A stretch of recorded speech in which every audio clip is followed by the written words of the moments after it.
Hello, everyone, and welcome to the 145th episode of the Atlas Society Asks. My name is Jennifer Grossman. My friends call me Jag. I'm the CEO of the Atlas Society. We are the leading nonprofit introducing young people to the ideas of Ayn Rand in fun, creative ways like graphic novels, animated videos. Today, we are joined by Michael Liebowitz. Before I even begin to introduce our special guest, I want to remind all of you who are watching us on Zoom, Instagram, Twitter, Facebook, LinkedIn, or YouTube, you can use the comment section to type in your questions. Go ahead, start adding them to the queue. I'll remind you later as well. We'll get to as many of them as we can. Now, our guest, Michael Liebowitz, is an author, prison reform advocate, and objectivist who spent 25 years in prison before turning his life around and dedicating himself to advocating personal liberty. He is the host of the Rational Egoist YouTube channel and co-author of the book, Down the Rabbit Hole: How the Culture of Corrections Encourages Crime. That book offers a unique perspective on why corrections, more often than not, fail to achieve their stated goals. There it is on the screen, and we'll put the links in there as well. Michael, thank you so much for joining us. Thank you so much for having me. So we usually like to start with the guest's origin story, and sounds like you have one of the most dramatic and unusual ones so far. Tell us your story. How did you end up spending 25 years in prison, and how are you able to use that setting to put your life on a better path? Well, I'm always hesitant to talk about, as you call it, my origin story. The reason being is because it's not pretty. I didn't have a very good upbringing, and I never want to come off as if I'm using that as an excuse for why I turned out the way that I did. There's plenty of people who have been through far worse than I've been through who excelled in life. I didn't. And for whatever reason, I can't ultimately pinpoint it. I just know that as I got older, it was a function of my choices. And if I had to put two things together that would explain why I ended up in prison, I would say, one, I had serious abandonment issues. And those abandonment issues stemmed largely from when I was a kid. My mother overdosed a few times. She was very neglectful of me. So I was always fearful that I was going to lose my mother. I was always fearful she was going to die. And then when I ended up having girlfriends, I sort of projected that onto them. And I was very jealous, very possessive, very afraid I was going to lose them. So I attempted to control them. On the flip side of that, growing up, my father had a reputation for being somewhat of a tough guy. In my neighborhood, everybody knew him. People looked up to him, and I wanted to be like him. So I had these two things where I wanted to be a tough guy, where I valued violence, and I had insecurity issues. So now when you project that, when I was 19, 20 years old, I had a girlfriend. And I did, like I said, I tried to control her. I had a lot of, well, I'm not going to say fights. I assaulted a lot of people that were guys that were friends with her, that took an interest in her. We ultimately broke up. She had a new boyfriend. I couldn't handle it. I arranged for 3 of my friends to break into her house. They beat him up. They stabbed him. And I got 27 years for that. And I had 6 years for other offenses as well, ranging from assaults to possession of narcotics with intent to sell. And that's how I landed in prison. And I'd be happy to answer any other questions about it. Like I said, I just normally don't like to go into too much detail because I never want to come off as if I'm blaming my parents or the neighborhood or anything else. Yeah, I mean, when I think of it, you're 19 years old, 25 years in prison. You look at 21. I'm sorry. I went to jail when I was 21. 21. Well, yeah. Still, very young. You look at the headlines today, and people are in for extremely violent crimes, and they just are bounced back out, and they go on to commit, other crimes. Was there something different about the legal system back then, or it just seems like did you make more trouble when you were in prison, or it just seems like an awfully long time? No, I entered the legal system at a sort of a perfect storm. Connecticut, where I'm from, just was in the midst of its get tough on crime policy. So they had changed the parole requirements from 50% to 85%. They did away with good time, and they were giving out harsh sentences. On top of that, I was in a court that was specifically that court was tough on criminals and that were in front of them. So all that was sort of the perfect mix for me to get hit with far more time than somebody else in different circumstances would have gotten.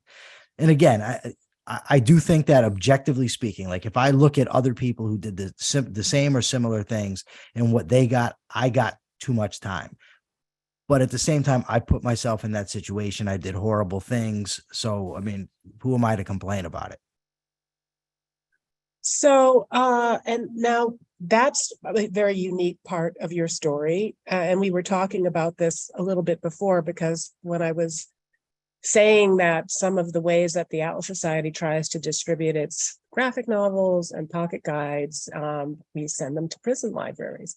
But that is not how you discovered Ayn Rand. So let's talk a little bit about that. When was that and how was that?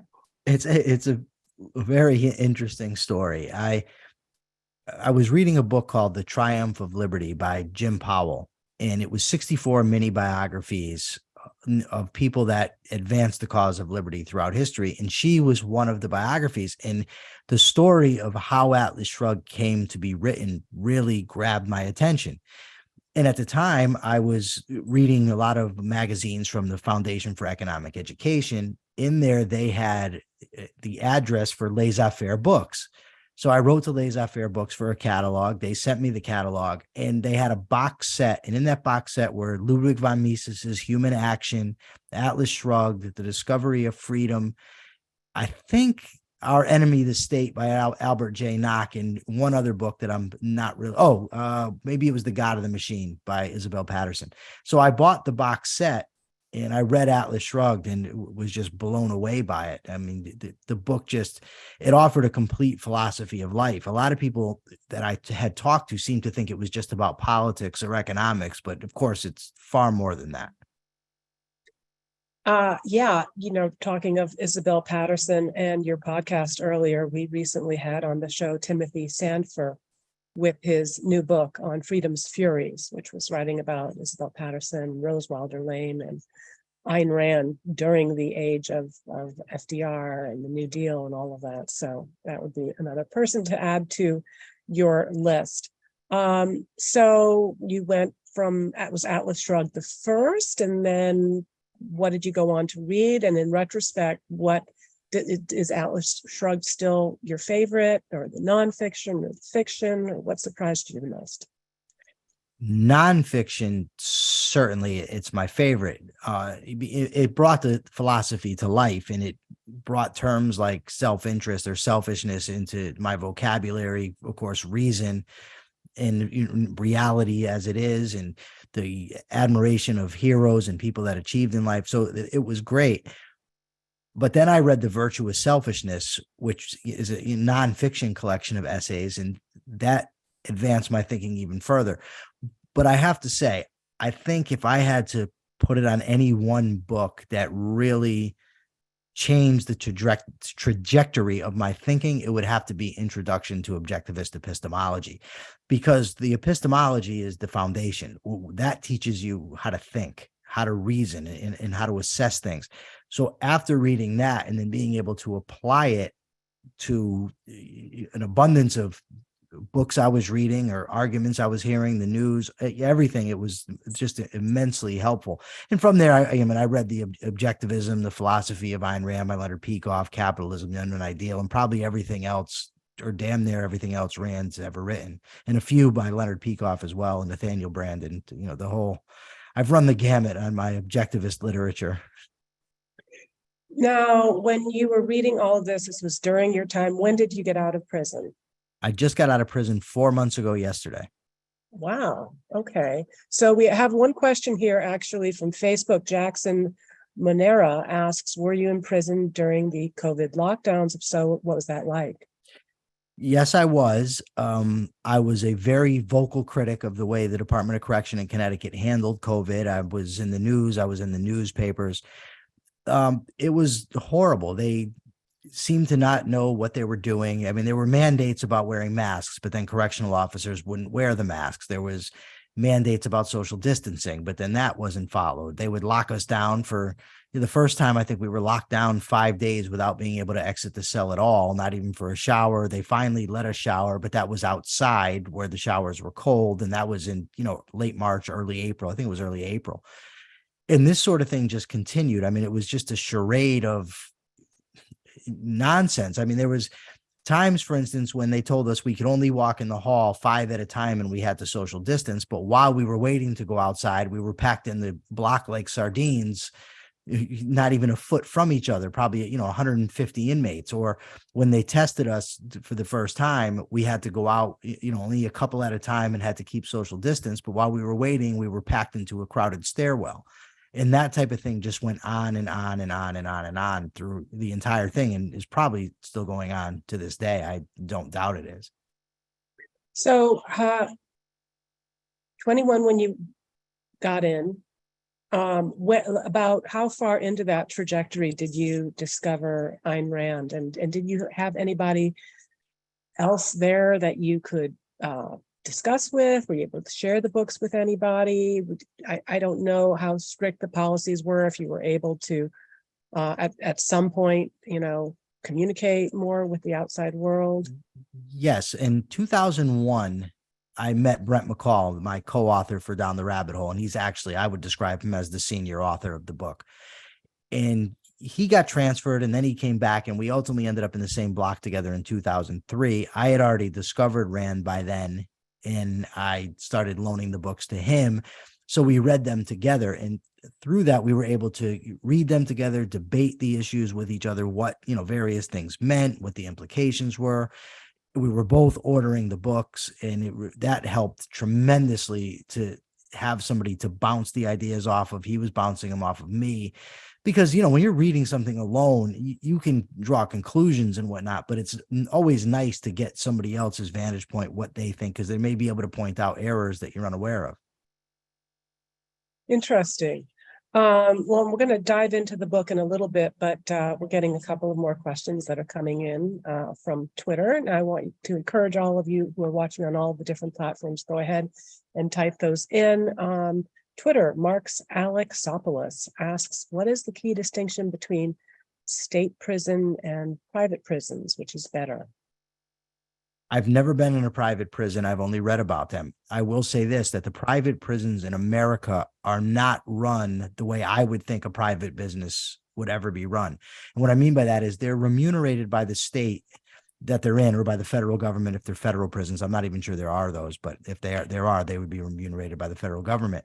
But they're paid based on the amount of inmates that they house at a given time.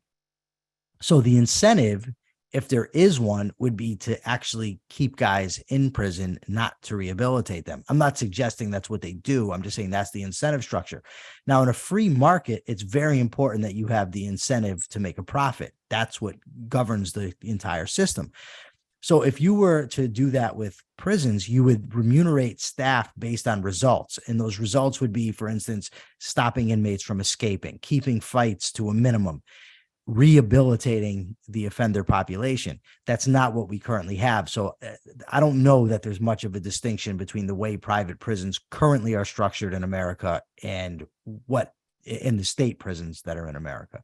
There is a corporation that runs out of the United Kingdom called Serco. And every time I mention them, I say, I'm not endorsing them. I don't know enough about them, but they do run private prisons in New Zealand, the UK, and in Australia. And they do remunerate staff in the form of bonuses based on reductions in recidivism. And it seems to be successful, although there's critics of them also. Now, you mentioned having read among, it seems quite widely, but including Nathaniel Branden and his work, The Psychology of Self-Esteem, as having had some impact on you. Did it give you any insights into criminal behavior, how people get involved in making bad decisions and ending up in jail? Yes, the Psychology of Self-Esteem is one of the most powerful books I've ever read. The idea of facing, I'm going to say demons. He didn't use that term, but having to be honest with myself and face things about me that I'd rather not face, I got from him, in always being willing to test against the evidence and use reason. I found it to be a tremendous book. And it's funny, when my friend Brent first read it, the book so upset him, he got mad at me for loaning it to him. And I said, I didn't write the book. I don't know, because it was also making him face things. I've reread the book, I don't know, maybe 30, 50 times. I brought it home with me. I absolutely love it. I think it's fantastic. As far as criminals, I would say criminals have very poor self-esteem, as defined by Nathaniel Branden. The reason I emphasize that is because there's a movement or a school of thought that thinks that by raising the self-esteem of prisoners, you're going to transform them. Their concept of self-esteem is vastly different from that of Dr. Branden. So it doesn't work to rehabilitate offenders. What you end up with is criminals who feel better about themselves. That's what the evidence shows. And so I just want to distinguish that concept of self-esteem from Dr. Branden's, which I believe he actually got the basics from Ayn Rand, the idea that self-esteem is a combination of self-confidence and self-respect. I think she originated that, but I'm not positive. Now, was it primarily almost this self-therapy and this working with this fellow inmate and friend and later collaborator that helped you to turn your life around? Were there other resources in prison that helped with that? Or no? I would say no. The programs in prison go very counter to what evidence suggests works to rehabilitate offenders. The prison environment, the way that rules are enforced, is very counter to what would work to rehabilitate offenders. I happen to be very fortunate that I did find a good friend who, at the same exact period in life, decided to embark on the same journey that I decided to embark on. And then I had another friend, Carlos, and he also, loved Ayn Rand's book. So he got involved. So that with those two, I was able to really grow tremendously in a way I would not have been able to had I been relying on the Department of Correction. Interesting. Well, that kind of feeds into another question that we're getting here on Instagram from Stenner09. Incapacitation, punishment, deterrence, rehabilitation. Why do prisons fail at all but the first? Nothing but incarceration. Okay, it's incapacitation. Those are the four goals of corrections. The reason is largely because their philosophy is ill-informed and they have very little interest in actually implementing it.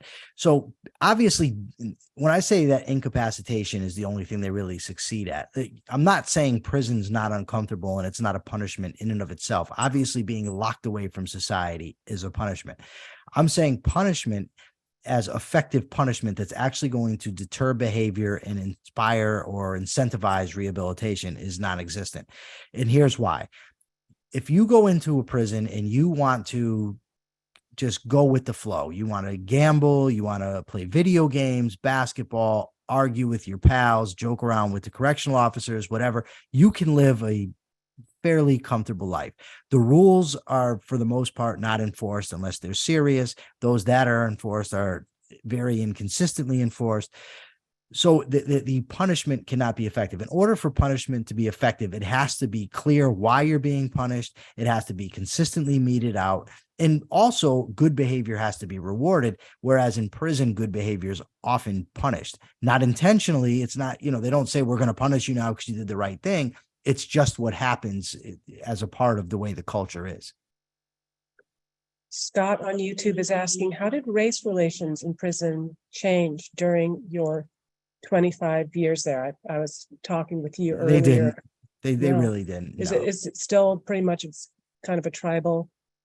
Not in Connecticut. I've heard of that taking place in other prisons, California, but I've never experienced it here. So I can't comment on other places, but in Connecticut, no, that was never an issue. Doug Mayfield is joining us on YouTube, on Zoom here, is asking if you are familiar with the work and books of Dr. Stanford Samenow. Dr. Stanton Samenow is, I would say, along with Ayn Rand, the key to my rehabilitative efforts. He has done more to inspire my thinking on the subject of prison than any other author. In 2004, Brent McCall and I read his book, Inside the Criminal Mind, and reading it was like reading a blueprint to the way that we thought. He was just dead on with everything he said. And he said that for a criminal to change, he has to make a commitment to total integrity, which was perfectly in line with Ayn Rand's idea of moral perfection. So the two, they complemented each other very well, but he was specifically addressing criminal behavior. We ended up getting his book, well, actually a 3-volume set called The Criminal Personality that he had written in the 70s with Samuel Yockelson. And they laid out 52 criminal thinking errors. And again, very, very helpful in the rehabilitation process. And I am absolutely honored by Dr. Samenow actually wrote a review for our book, Down the Rabbit Hole, How the Culture of Corrections Encourages Crime. And that might be the highlight of my whole experience, to have one of my heroes writing a review for a book that I co-authored. So yes, I'm very familiar with Dr. Samenow. All right, well, let's maybe put those links in the comments as well, so people can go and check out that work and see if we can get Dr. Samonow's review of Michael's book as well. So let's talk about on Psychology Today, just so that I can tell you that much. Psychology Today. Okay, thank you. So you co-authored, as you mentioned, Down the Rabbit Hole: How the Culture of Corrections Encourages Crime. When did it come out? How much research could you do in prison? And what inspired you to write it? How much is based on personal experience? We published it in late 2017. We did a tremendous amount of research on the book. I've done a tremendous amount of research since we wrote it, which has largely confirmed the things that we wrote about. The way it came about is very interesting. We actually were going to write a book called Ayn Rand and the Rehabilitation of Criminals, because we felt that, and we had learned a lot from our experience in prison. And we thought by applying Ayn Rand's philosophy to basically Dr. Samonow's ideas, we had discovered something, especially for those inmates who are above average intelligence, who might be looking for something more challenging than what was being offered. What ended up happening was Brent and I had previously designed a program called the Imprisoned Program that we were able to facilitate at McDougall Correctional Institution for 4 years. And a constant complaint of the inmates taking the program was, but the staff are unethical. But what about the staff? What about the staff? And we used to tell them, and I still think rightly so, the staff behavior has nothing to do with you. You need to worry about yourself. But after a while, I mean, you have to admit it's having an effect. You can admonish people to take responsibility for their lives all you want. The bottom line is we are influenced by other people. And when the inmates see correctional officers using their cell phones that they're not even supposed to have in the building, when correctional officers are sleeping on the job, abusing their power, talking to inmates about how they're having sex with female correctional officers, or putting female correctional officers' business, out to the inmate population, or talking to inmates about gambling, not enforcing the rules. Inmates look at this and say, look, everybody's like me. I just happen to get caught, whereas they don't. And that it creates a tremendous obstacle to the rehabilitation process. And so Brent ultimately got sick of it and said, we can't write this book about Ayn Rand because rehabilitation can't take place in this environment. We need to write a book on corrections. I didn't want to do it because I was afraid. I knew that the COs would get upset. I knew the inmates would get upset, and I knew we would likely be separated from one another, all of which happened. Okay. But Brent was my friend and he wanted to do it. So I went along with it, and I'm very happy that I did. I knew he was right. I was just scared of the consequences of, putting it out there, and was it actually in our interest to do so? Well, can you give any examples of what happened, what the reaction was, any negative blowback? Or well, Brent was transferred. The rationale was that Brent was in danger because of what we had written, but they left me in the prison for a year. So if Brent were in danger, it would only stand to reason that I would be as well. we weren't advocating for prisoner rights. We were telling the truth about the correctional system. And oftentimes it rewards inmates doing bad things. And so the inmates, of course, weren't happy about that. It didn't help that the staff members were telling inmates lies about what was in the book. They're, telling them they were mentioned in a derogatory fashion when in actuality they weren't. Not that none were. We did call two inmates in particular, we called sycophants, which actually we call them toadies, which is a synonym for sycophants, which I stand by because that's what they were. And so, inmates got upset, staff got upset, and there was a lot of retaliation going on until a state senator came to visit me. And after that happened, the staff largely stopped with what they were doing. I would hear comments from time to time, especially once I became a regular guest on a radio show. I would hear little snide remarks, but nothing like what happened when the book was first made known to them. How did that come about that you teamed up with Todd Feinberg and started being a guest on that show? It's so unusual. Well, the aforementioned state senator, Len Suzio, I was so happy once he came to see me. I said, okay, we're going to start making traction. That was in July. Then in November, he lost his bid for reelection. So now I'm like, oh my God, now we have nothing. But to Senator Len Suzio's credit, he stuck with it. He really cared about the issue. It wasn't just about politics for him. And he was pushing for a variety of people to have me on. And Todd, in the end, was the only one that did. And I thought it was going to be a one-shot deal. I'm going on the Todd Feinberg show. I'm going to get to promote this book. I better make it count because I may not get another shot. And after that first time on the show, Todd invited me to be a regular guest. And I said yes. And I've been on ever since. That was 4 years ago. It's amazing. So, I don't usually, as I mentioned, I've had a friend in jail, and he certainly would not have been able to be on anybody's radio show.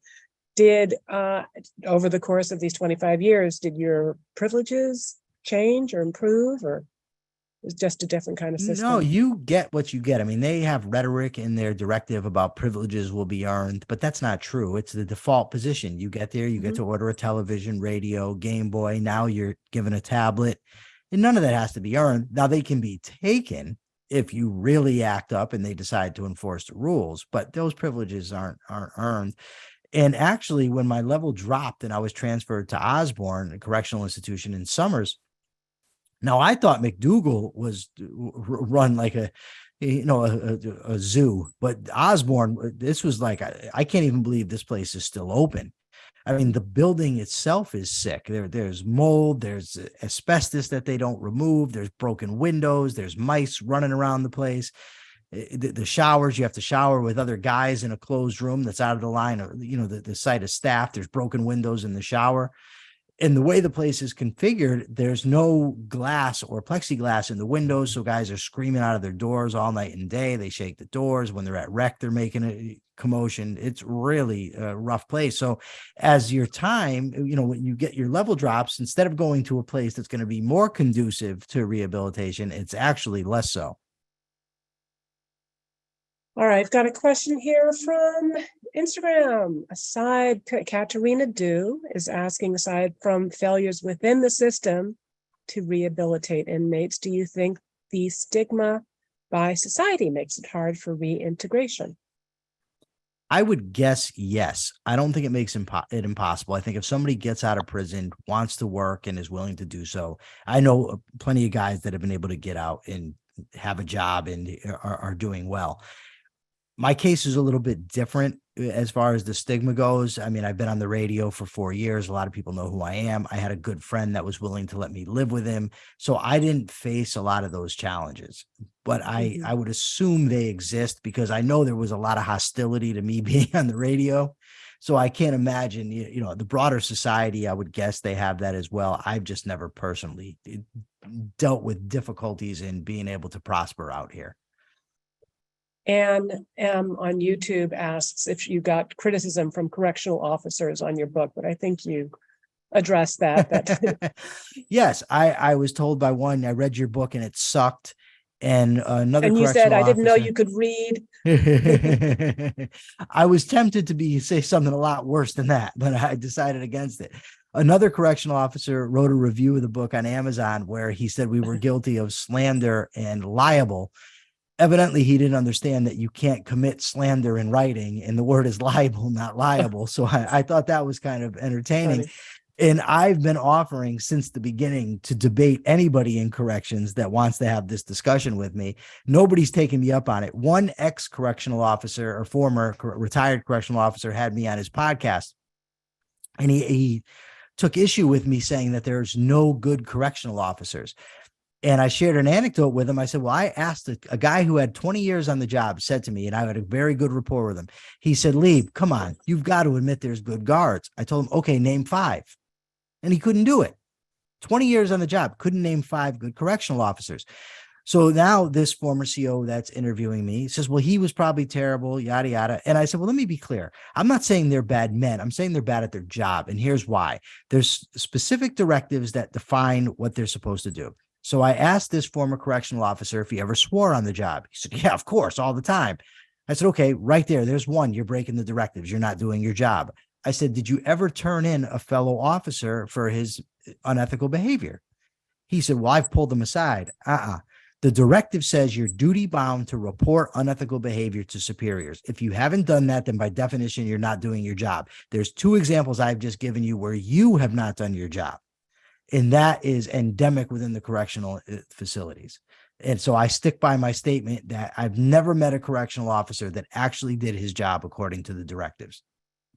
Question for you. So you're saying it's not that they're bad people, it's just that they're bad at their jobs, but they would think, that maybe the kind of people that are attracted to that job, is it possible that it, attracts people who are looking to have power over others, or who maybe, Yes. sadistic or lazy?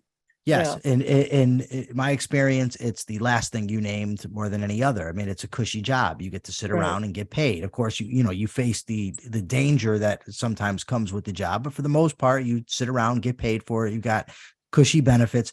When I say, I want to say, when I say they're good people, I'm not saying that they're moral exemplars outside of work. What I'm talking about is they're nice guys. When you talk to them, they're not jerks. They're not tyrants.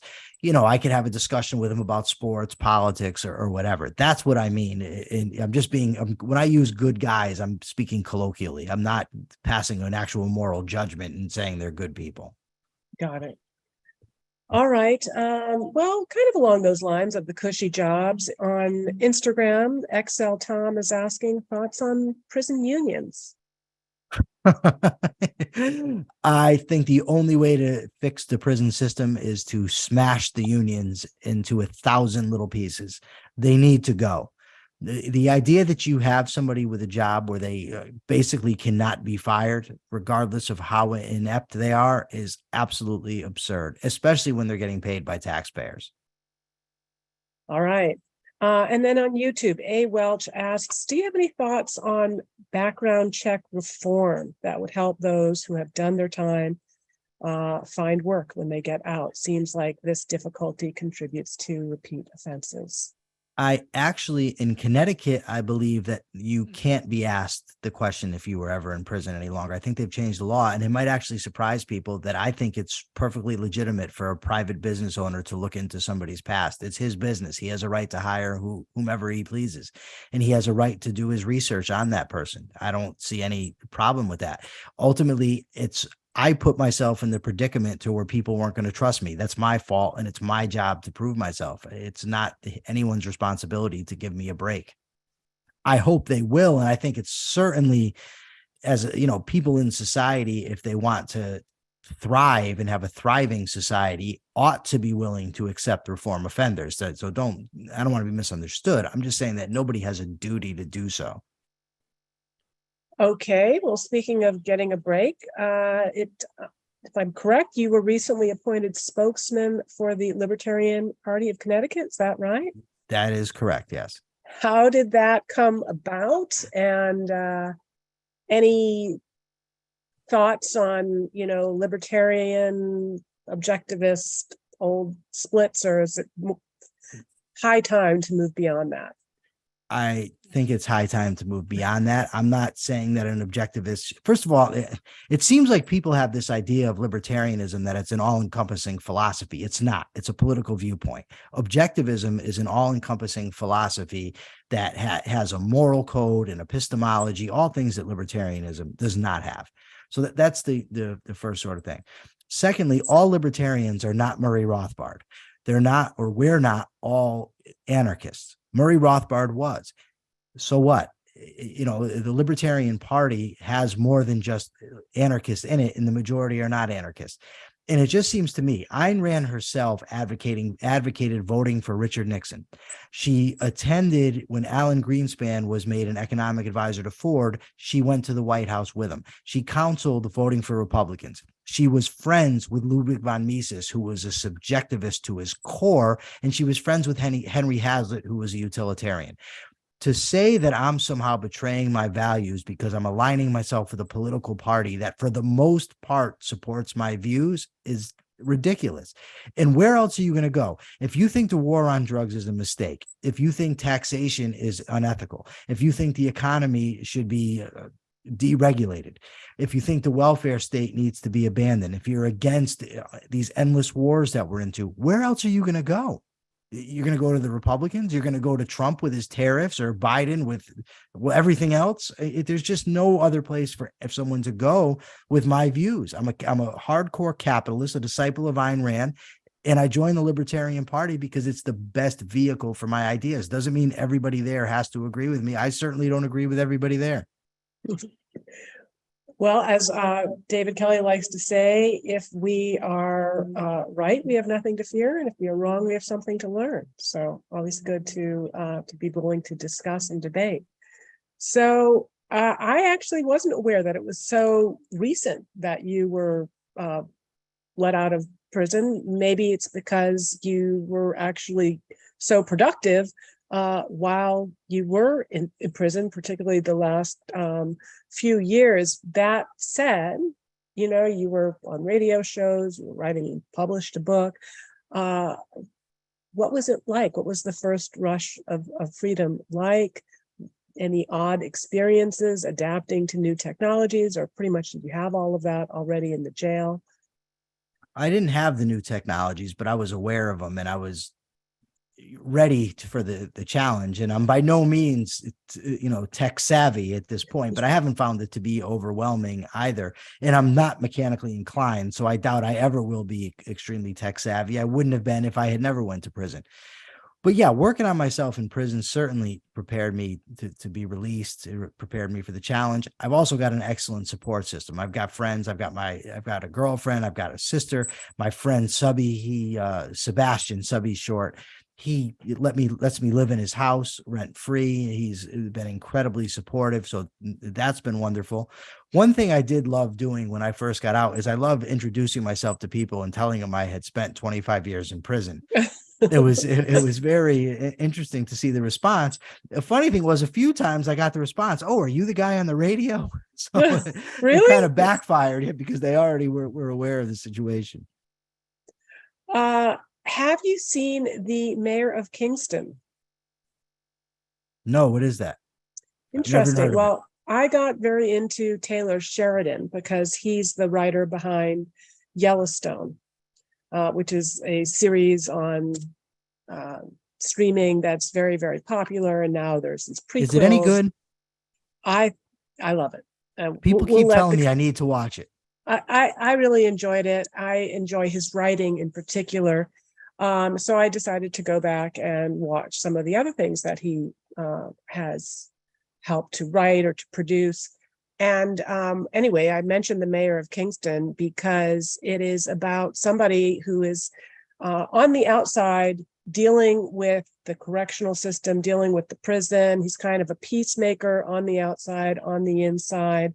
And anyway, you'll have a very unique perspective on it. So let's talk a little bit about criminal justice reform. Your focus is the correctional system. What are some of the other priorities? And are you tuned into the current criminal justice reform debate and perspective? To me, a lot of the stuff that they talk about is largely irrelevant. I think that the war on So, drugs needs to end. I think if the war on drugs, which very few people are saying needs to end, if you end that, you kill a lot of the problems that we have. A lot of the people that are in jail for simple drug possession wouldn't be there.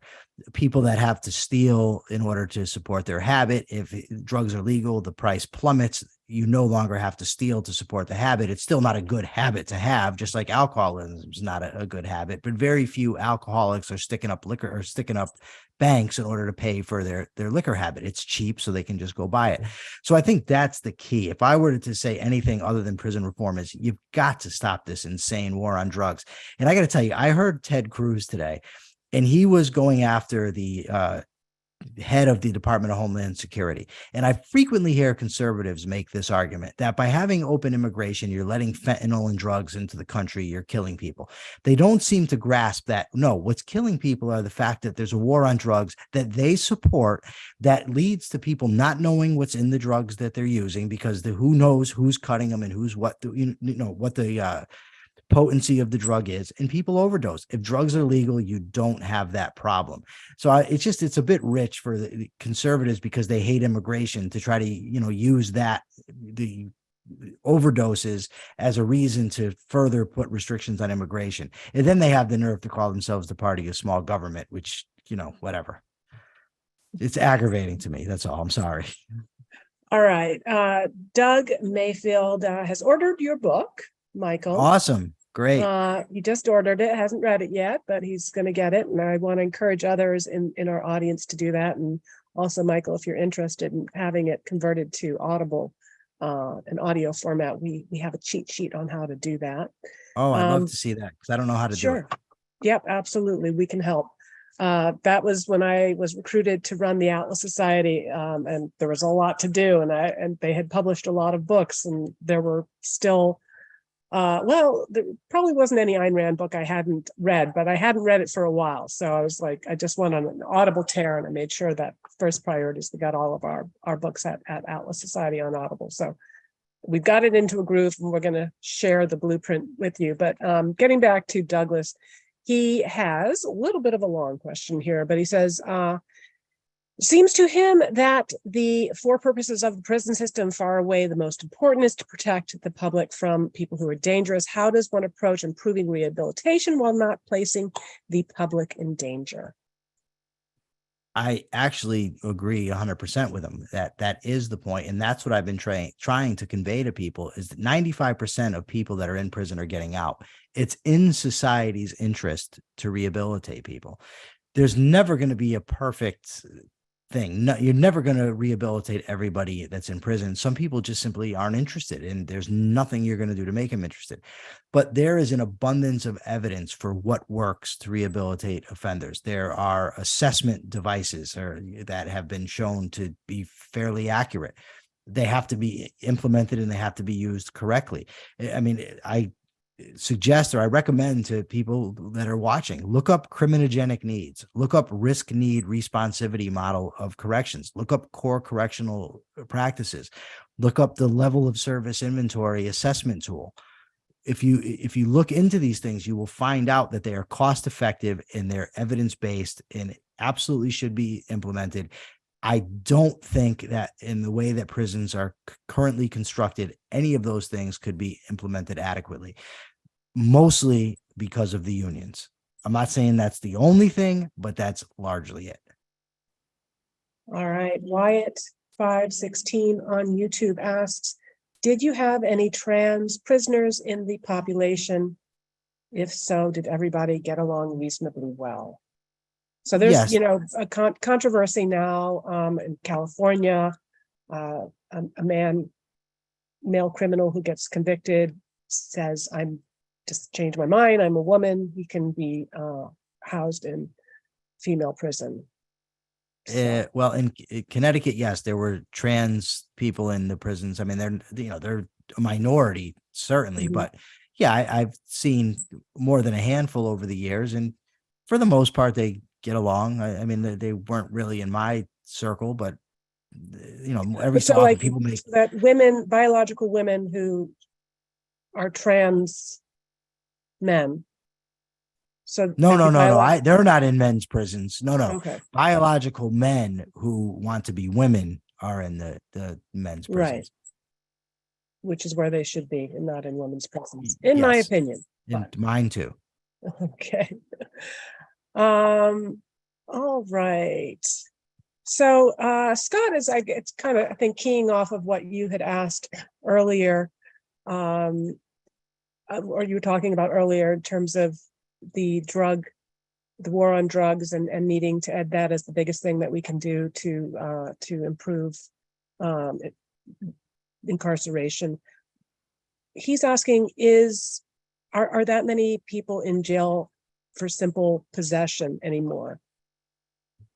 Well, Or is it not that it's that drugs are expensive and people are, because it's not regulated and it's not a free market, people are well, committing you violent have crimes of it. a lot of things. You have people that are in jail for possession, people that are in jail for possession with intent to sell, people that are in jail for committing crimes in order to support their habit, and people that are in jail for violent acts in drug wars and gang wars over drug territory and whatnot.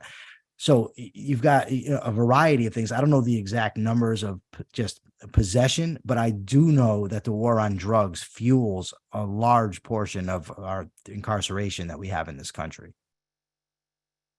What do you see as some of the better approaches for reducing recidivism?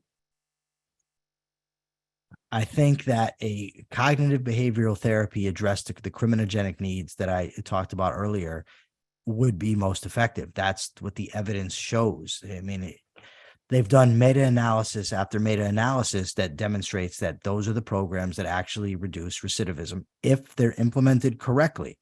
Because you could have the perfect philosophy behind a program, but if the person running it doesn't implement it as designed, then you get nothing. So that's what does it. I mean, you've implementation of core correctional practices, effective modeling by staff members, consistent rule enforcement, rewarding good behavior. All these things are necessary for if you're really going to make a dent in recidivism. And like I said, the evidence is that these things work. Let's talk about your podcast, Okay. The Rational Egoist. How did it get started? What's the focus? Where do we find it? And how can we help? Okay. My goal coming out of prison has been to become a talk host. That's what I want to do with my life. I discovered that in prison from being on with Todd Feinburg, and it's something I think I'm good at, and I have a passion for it. I love talking. I love discussing, debating ideas. And so that was my plan, was to get out of prison and eventually, start a podcast, maybe get a job at a radio station. And my friend bought me this microphone. It hooks up to the computer here. It's nice.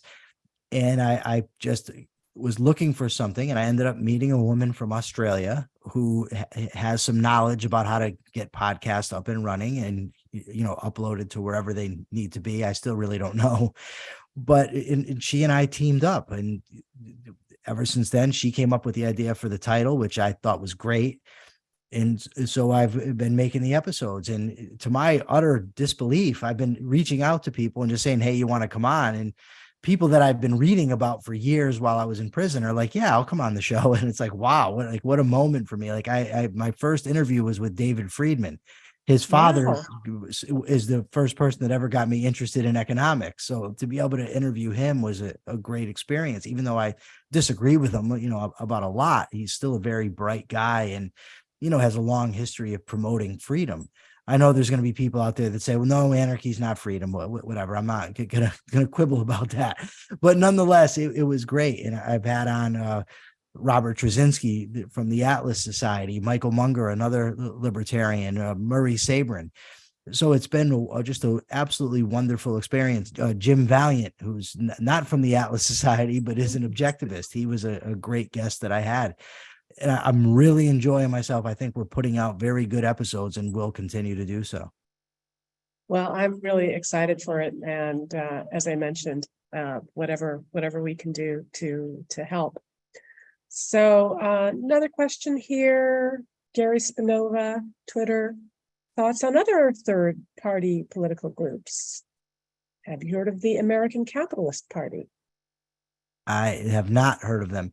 I've actually got involved with the Libertarian Party. Todd Feinberg and I were going to start a party on our own. We were, he's fed up with the Republican Party. I've not favored the Republican Party for ever since they got Trump as their guy.